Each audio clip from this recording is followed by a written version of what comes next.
Have you ever felt like your life was falling apart, only for someone to come along and change everything? In today's story, we will follow Ethan, a billionaire CEO whose life suddenly takes a different turn after a tragic accident leaves him disabled. Just when he is about to give up, he meets a single mother. Will there be a new turn in his life? Let's find out. The story. Ethan Carter sat in his wheelchair by the massive floor-to-ceiling windows of his penthouse, staring out at the bustling city below. The skyline of New York stretched endlessly, a reminder of the empire he had built.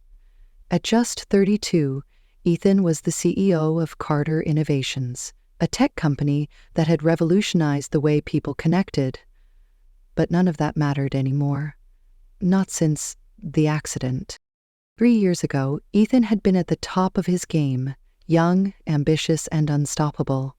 But a single moment of distraction on a rainy night had changed everything.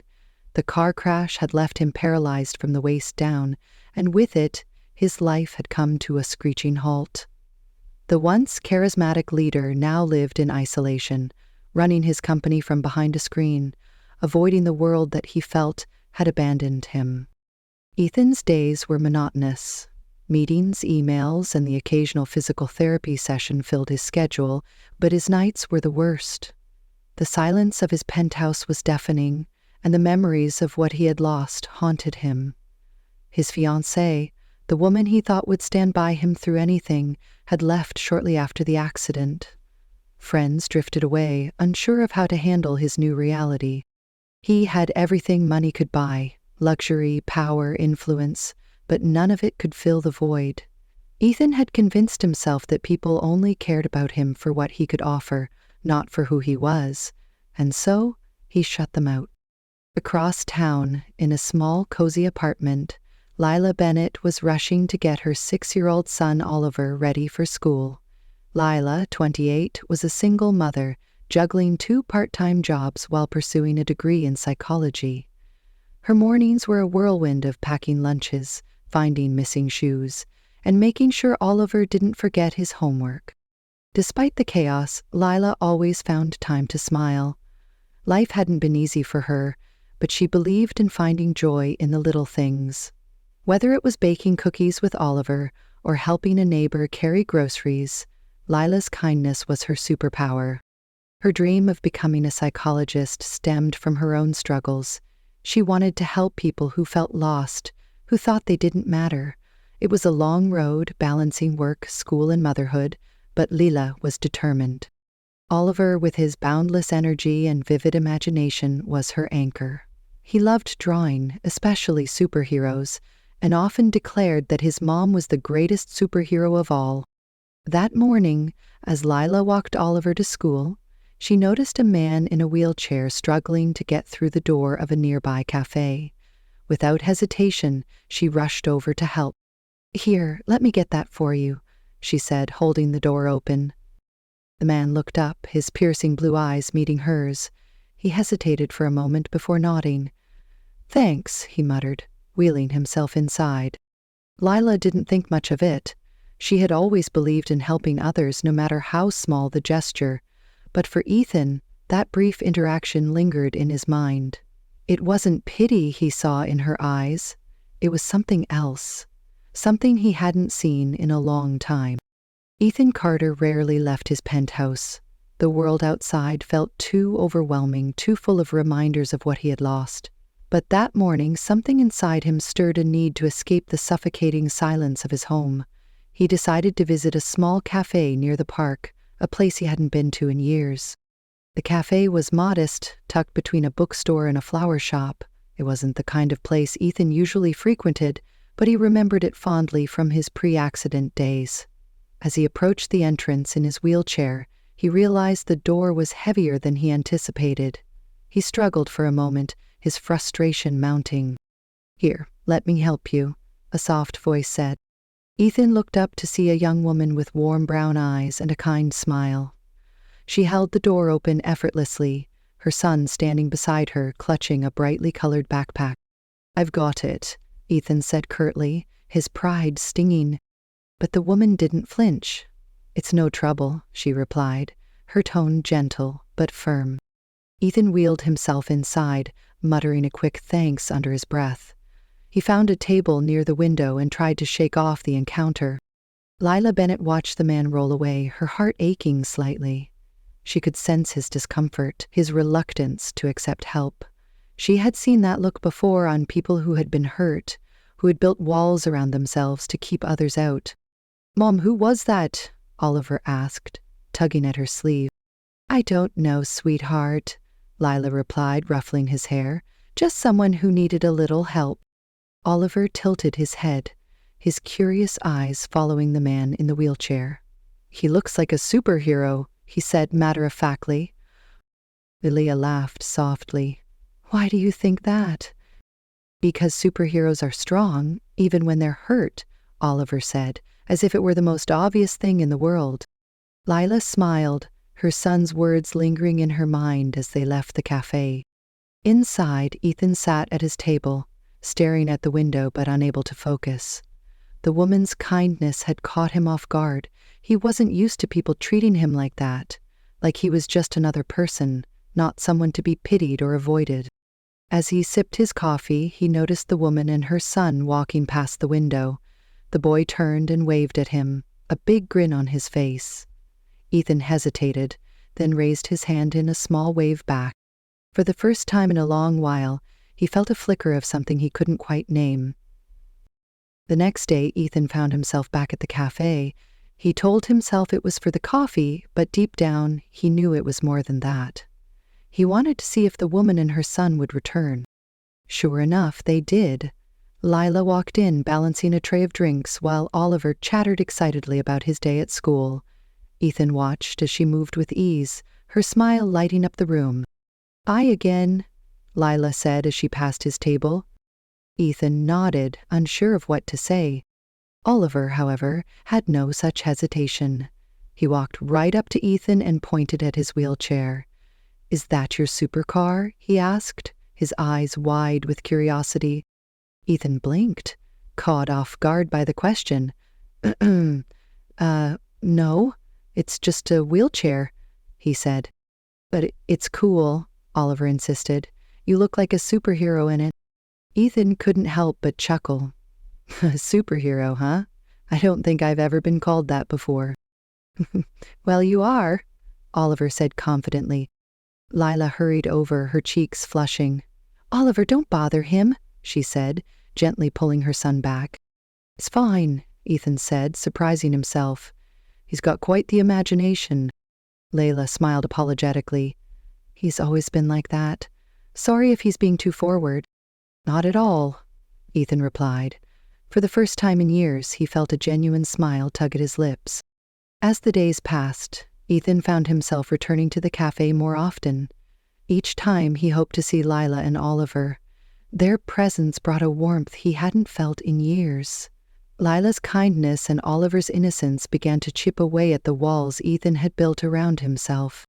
One afternoon, as they sat at neighboring tables, Lila struck up a conversation. "So, do you live around here?" she asked casually. "Not far," Ethan replied. "I used to come here a lot before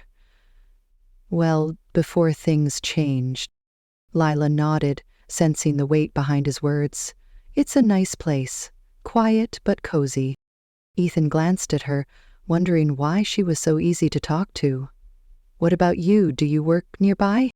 I work here, actually," Lila said with a laugh. "Part-time, anyway. I'm also studying psychology." "Psychology?" Ethan asked, intrigued. I want to help people who feel stuck," Lila said, choosing her words carefully. "People who think they've lost their way." Ethan looked at her, his expression unreadable. For the first time, he wondered if meeting her wasn't just a coincidence. Ethan Carter found himself returning to the cafe almost every day. It had become a strange new routine, one he hadn't expected but couldn't resist. The cafe wasn't just a place to escape the silence of his penthouse anymore. It was where he felt a connection, something he hadn't experienced in years. Lila Bennett and her son Oliver were at the heart of that connection. Lila's kindness and warmth were disarming, and Oliver's boundless energy and curiosity brought a lightness to Ethan's otherwise heavy days. One afternoon, Ethan arrived at the cafe to find Lila behind the counter tying her apron. She smiled when she saw him. "Back again?" she teased. Ethan smirked. "The coffee's decent." Lila laughed. "Decent? I'll take that as a compliment." As Ethan wheeled himself to his usual table, Oliver ran up to him, holding a piece of paper. "Look, I made this for you," Oliver exclaimed, thrusting the paper into Ethan's hands. Ethan unfolded it to reveal a colorful drawing of himself in his wheelchair, wearing a cape and a mask. Above his head, in big bold letters, were the words, "Super Ethan." Ethan stared at the drawing, his throat tightening. "You made this?" he asked, his voice softer than usual. Oliver nodded enthusiastically. "Yeah, you're a superhero, remember?" Ethan chuckled, though his eyes glistened with unshed tears. "Thanks, kid. This is amazing." Lila walked over, wiping her hands on her apron. "He's been working on that all morning," she said with a smile. Ethan looked at her, then back at the drawing. "It's the best thing I've seen in a long time." As the weeks went by, Ethan and Lila's conversations grew longer and more personal. They talked about everything: work, life, dreams. Ethan found himself opening up in ways he hadn't thought possible. One evening, as the cafe was closing, Lila sat down at Ethan's table with 2 cups of tea. "You don't have to stay," Ethan said, though he secretly hoped she would. "I don't mind," Lila replied, sliding a cup toward him. "Besides, I could use a break." Ethan took a sip of the tea, savoring the warmth. "So, why psychology?" he asked. Lila hesitated for a moment, then said, "I guess I've always wanted to help people. Life can be hard. And sometimes people just need someone to listen, to remind them that they're not alone." Ethan nodded, her words resonating with him. "That's a good reason." "What about you?" Lila asked. "What made you start your company?" Ethan leaned back in his chair, a small smile playing on his lips. "I wanted to create something that connected people, something that made life easier, better. I guess I thought I could make a difference." "And you did," Lila said. "You still are." Ethan's smile faded slightly. "It doesn't feel that way anymore." Lila reached across the table, her hand brushing his. "Maybe you just need to find a new way to make a difference." Ethan looked at her, his heart pounding. No one had spoken to him like that in years, not with pity, but with genuine belief in him. One day, Ethan invited Lila and Oliver to join him at the park. It was a crisp autumn afternoon, the leaves turning shades of red and gold. Oliver ran ahead, chasing a flock of pigeons, while Ethan and Lila strolled along the path. "You're good with him," Ethan said, watching Oliver laugh as the birds scattered. Lila smiled. "He's my world. Everything I do is for him." Ethan hesitated, then said, "You're a good mom." "Thanks," Lila replied, her cheeks flushing. "I try." They walked in silence for a moment before Ethan spoke again. "I don't think I've ever told you this, but I wasn't always like this." Lila glanced at him, her expression gentle. "You don't have to tell me if you're not ready." "No, I want to," Ethan said. He took a deep breath. 3 years ago, I was in a car accident. It was my fault. I was distracted, not paying attention. I lost control of the car, and, well, here I am. Lila stopped walking, turning to face him. "I'm so sorry, Ethan." Ethan shook his head. "Don't be. It's not your fault. But it changed everything. My fiancé left, my friends disappeared, and I stopped believing that anyone could care about me for who I am now." Lila's eyes filled with tears. "Ethan, you're more than what happened to you. You're still you. And anyone who can't see that doesn't deserve to be in your life." Ethan looked at her, his chest tightening. "You really believe that?" "I do," Lila said firmly. From that day on, their bond grew stronger. Ethan began to see the world differently through Leela's eyes. She showed him that life wasn't about what you couldn't do, but about what you could. One evening, as they sat together in the cafe, Ethan said, "You know, I've been thinking about what you said, about finding a new way to make a difference." "Me?" Leela asked, her eyes lighting up. "I want to start a foundation," Ethan said, "for people like me, to help them rebuild their lives, find purpose again." Lila smiled, her heart swelling with pride. "That's an incredible idea, Ethan." Ethan looked at her, his expression serious. "I couldn't have done it without you." Ethan Carter's life was beginning to feel brighter. For the first time in years, he had a sense of purpose. His idea for the foundation was taking shape, and he had Leela and Oliver to thank for it.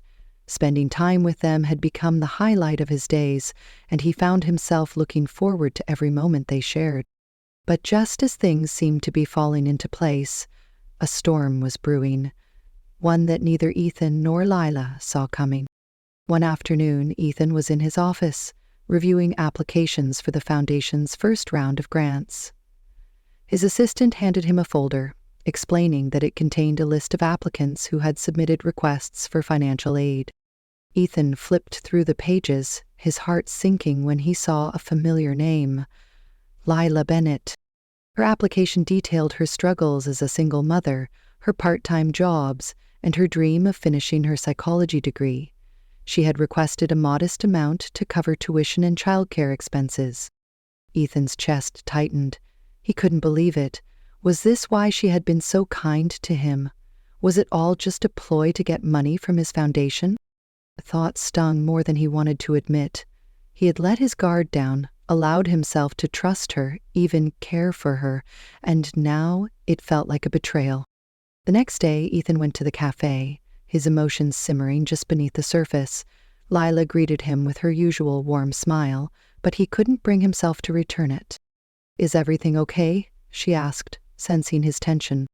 Ethan hesitated, then said, "I saw your application."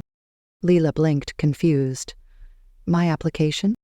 "For the foundation," Ethan clarified, his tone sharper than he intended. "You didn't think I'd find out." Lila's face fell. "Ethan, Was this your plan all along?" Ethan interrupted, his voice rising. "To get close to me, so you could get money from my foundation?" Lila's eyes filled with tears. "No, Ethan, that's not it at all. I didn't even know you were behind the foundation when I applied." "Really?" Ethan said bitterly. "Because it feels like I've been played." Lila took a step back, her hands trembling. "I would never do that to you. I applied because I need help, yes, but I never expected it to come from you. I didn't even know you were involved until recently." Ethan shook his head, his anger and hurt clouding his judgment. "I trusted you, Lila. I thought you were different." Lila's voice broke as she said, "I am different, but if you can't see that, then maybe you don't know me at all." With that, she turned and walked away, leaving Ethan alone with his guilt and confusion. The days that followed were some of the loneliest Ethan had experienced in a long time. He avoided the cafe, unable to face Lila or Oliver. The drawing Oliver had made for him sat on his desk, a painful reminder of what he had lost. Ethan tried to focus on his work, but his mind kept drifting back to Lila. He replayed their argument over and over, each time feeling a deeper sense of regret. One evening, as he sat in his penthouse, staring at the city lights, there was a knock at the door. When he opened it, he was surprised to see Oliver standing there, clutching a small notebook. "Oliver," Ethan said, his voice soft. "What are you doing here?" "My mom doesn't know I'm here," Oliver admitted, looking down at his shoes. "But I wanted to give you this." He handed Ethan the notebook, then turned to leave. "Wait," Ethan said, his voice catching. "Why are you giving me this?" Oliver looked up at him, his eyes filled with innocence. "Because you're still a superhero. Even if you made my mom cry." Ethan's heart broke at the boy's words. He opened the notebook to find pages filled with drawings of Ethan, Lila, and Oliver together, at the park, at the cafe, laughing and smiling. "Oliver, Ethan began, but the boy was already running down the hall. The next day, Ethan made a decision. He couldn't let things end like this. He needed to make things right. He went to the cafe, but Leela wasn't there. Her coworker told him she had taken the day off. Desperate, Ethan asked for her address and made his way to her apartment. When Leela opened the door, her expression was guarded. "Ethan," she said, her voice cold. "What are you doing here?" "I came to apologize," Ethan said, his tone earnest. "I was wrong, Lila. I let my insecurities get the better of me, and I hurt you. I'm so sorry." Lila crossed her arms, her eyes searching his face. "Do you really think I would use you like that?" "No," Ethan said, shaking his head. "I don't. I was scared, Lila. Scared that you were like everyone else who left when things got hard. But you're not. You're the best thing that's happened to me in a long time, and I ruined it." Lila's expression softened, but she didn't say anything. Ethan took a deep breath. "I don't expect you to forgive me right away, but I want you to know that I care about you, about Oliver, and I'll do whatever it takes to make things right." Leela's eyes filled with tears, but this time they weren't from anger or sadness. "Ethan, I care about you too, but trust is important to me. If we're going to move forward, I need to know that you trust me." "I do," Ethan said, his voice firm, "and I'll spend the rest of my life proving it to you if I have to." Ethan Carter knew that words alone wouldn't be enough to fix what he had broken. If he wanted to earn Lila's trust again, he needed to show her that he was serious, not just about her, but about becoming a better version of himself. The first step was putting his foundation into action. Ethan threw himself into the project, determined to make it a success. He reached out to his team, explaining his vision, a program that would provide financial aid, career training, and emotional support for people with disabilities. It wasn't just about giving money, it was about giving people the tools to rebuild their lives, just as Lila had inspired him to do. A few weeks later, Ethan organized a small event to officially launch the foundation. He invited Lila and Oliver, though he wasn't sure if they would come. The event was held in a community center, far from the glitz and glamour of Ethan's usual corporate world. The room was filled with people from all walks of life, some in wheelchairs, others with prosthetics, and many who had come to support the cause. Ethan stood at the front of the room, his heart pounding as he prepared to speak. Public speaking had never been an issue for him before, but this time felt different. This time, it was personal. "Thank you all for being here," Ethan began, his voice steady but filled with emotion. 3 years ago, I thought my life was over. I thought that because I couldn't walk, I couldn't lead, couldn't make a difference. But I was wrong, and I owe that realization to someone very special. He paused, scanning the room. His eyes landed on Lila and Oliver, standing near the back. Lila's expression was unreadable, but Oliver gave him a small wave.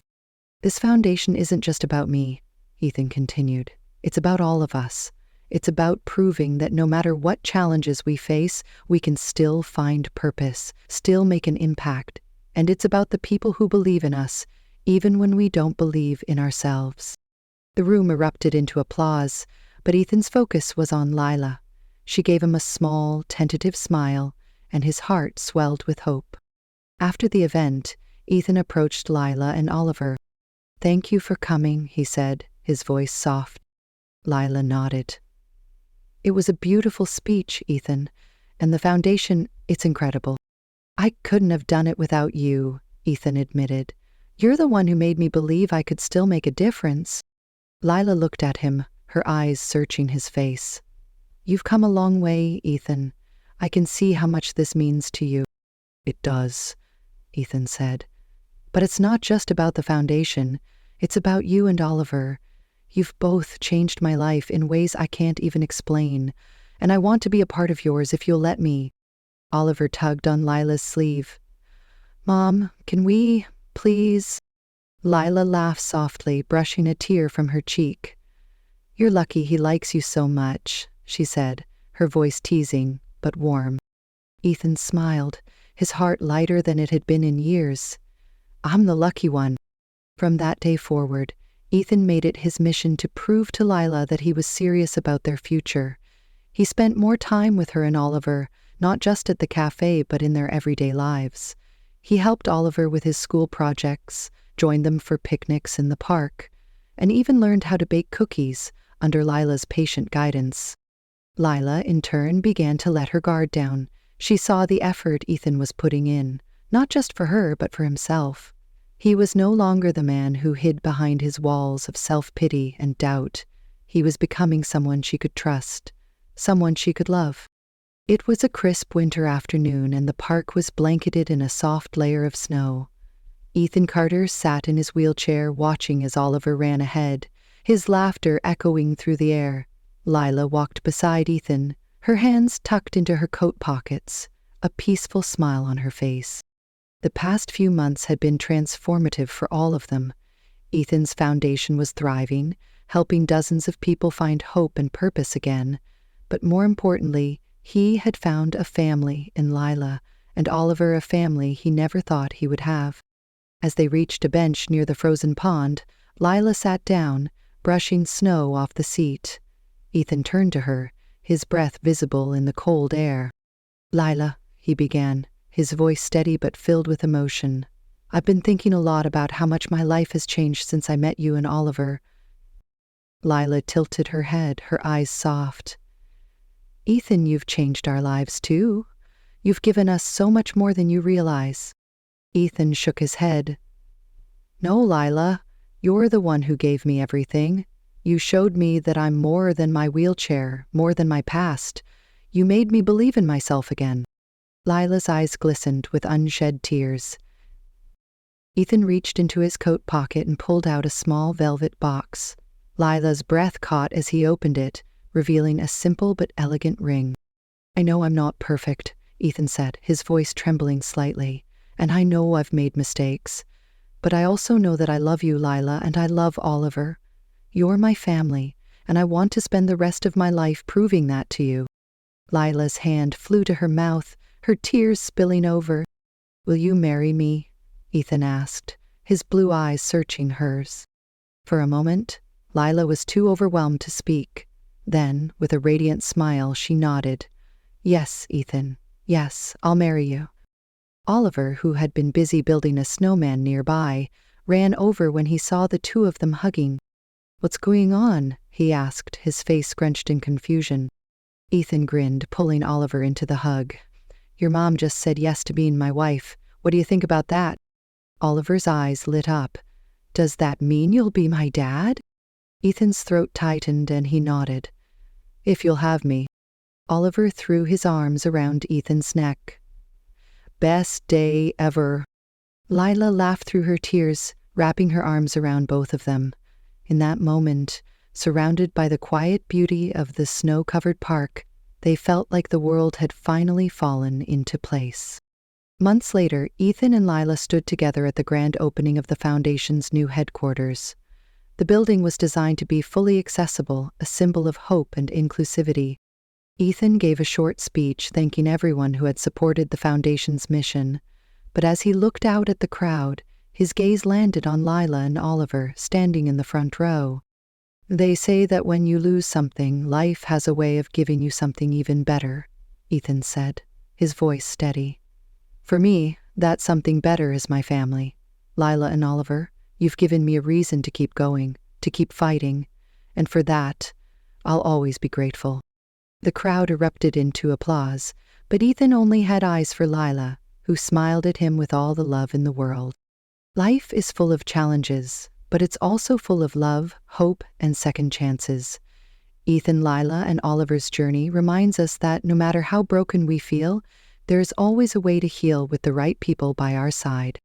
If this story touched your heart, don't forget to like, share, and subscribe to Emma's Stories for more inspiring tales about life, love, and the power of human connection. Let us know in the comments what part of this story moved you the most. We'd love to hear your thoughts. And remember, no matter what you're going through, you're never alone. See you in the next story.